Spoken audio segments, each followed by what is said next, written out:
To do a dip, grab the parallel bars, lift your body with the arms extended and lean slightly forward. Push your shoulders down away from your ears. This is called shoulder depression, and you want to maintain that throughout the whole rep.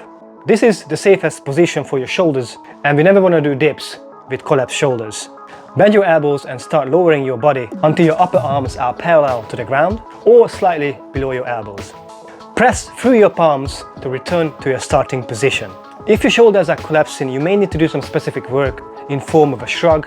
You can do these reps on a dip bar, but if this is too difficult, you can use parallettes or a bench or a box and perform these shrugs with this tricep dip setup.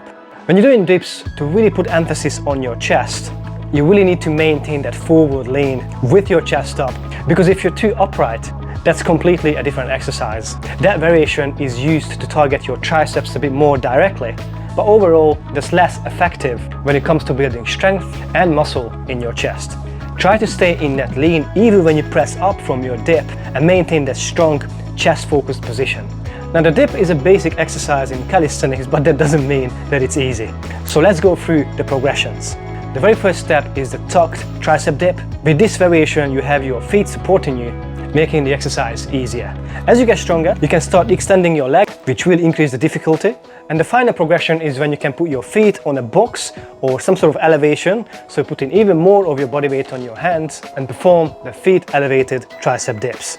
You notice I've been using parallettes to do the tricep dips on, but if you don't have access to these, you can also do this on a bench or on a box. But to keep the shoulders safe, I'd recommend to turn your hands out or backwards rather than forward. That little tweak will keep your shoulders externally rotated, which is the safest position when doing tricep dips on a box. Now well done, you're officially moving to the dip bars to start doing partial reps. These partial reps are amazing because you keep unlocking deeper and deeper positions of the dip, and you can also pair this up with some dip negatives. These are also called eccentric dips. The eccentric simply refers to the lowering phase of an exercise, and this allows you to go the full range of motion of the dip. Even if you can't press back up yet, the slower you can do these negatives, the more likely you will be able to press back up. In addition to that, you can also use resistance bands. Choose a size or a thickness that will allow you to do reps with full range, but also light enough to keep you challenged.